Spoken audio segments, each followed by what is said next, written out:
வணக்கம். 2026 தேர்தலுடைய இறுதி கட்டத்துக்கு வந்திருக்கோம். அதாவது வருகிற 23ஆம் தேதி நீங்க எல்லாம் ஓட்டு போடணும். ஸோ எந்த கட்சிக்கு ஓட்டு போடணுங்கிறதுல உங்களுக்கு எந்த சந்தேகமும் வேண்டாம். பல்வேறு அணிகள் இருந்தாலும் நம்ம ப்ரிப்பேர் பண்றது திராவிட மாடல் 2.0 ஆட்சியை தான் நம்ம இப்போதைக்கு ப்ரிப்பேர் பண்றோம். அதுக்கான காரணம் என்னன்னா, அந்த திராவிட மாடல் ஆட்சியில மட்டும்தான் 2 கூறுகள், மிக முக்கியமான கூறுகள். ஒன்று பொருளாதார வளர்ச்சி சார்ந்த கூறு. அதுல என்னென்ன அடங்கியிருக்குன்னா, உங்களுக்கு உற்பத்தி துறை மற்றும் சேவைகள், இந்த துறையில மிகப்பெரிய வளர்ச்சி கண்டிருக்கு தமிழ்நாடு அப்படிங்கிறத பாக்குறோம்.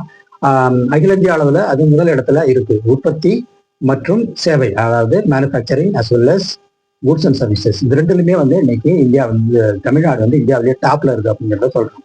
ஸோ இதனுடைய பலன்கள் என்னன்னா, வேலை வாய்ப்பு, சுகாதாரமாக நல்ல குவாலிட்டியான ஒரு வாழ்க்கை, அதே மாதிரி டிமாண்ட் அண்ட் சப்ளை நல்ல லெவல்ல இருக்கும். ஸோ இந்த எக்கனாமிக் குரோத்தோட எல்லா வளர்ச்சியும் இப்ப நம்ம தமிழ்நாடு அனுபவிச்சுட்டு இருக்கோம். இது முதல் பகுதி.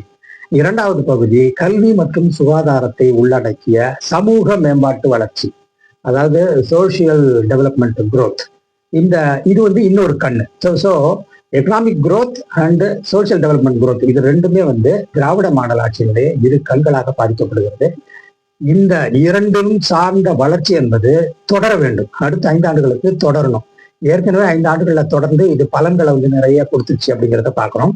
அதனால இந்த ஆட்சி தொடரணும்னா, இது தொடர்ந்தாதான் வளர்ச்சி தொடரும். ஆகவே உங்களுடைய பொன்னான வாக்குகளை நீங்க மதசார்பற்ற முற்போக்கு கூட்டணி வேட்பாளர்களுக்கு தமிழ்நாடு முழுக்க வாக்களிச்சு பெரும்பாலான வாக்குகள் வித்தியாசத்துல நீங்க ஜெயிக்க வச்சீங்கன்னா தான் இந்த வளர்ச்சி பணிகள் தொடரும்.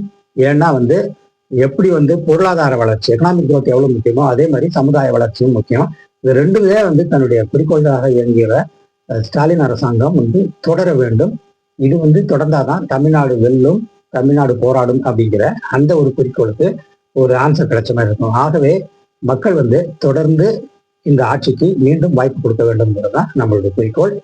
நன்றி, வணக்கம்.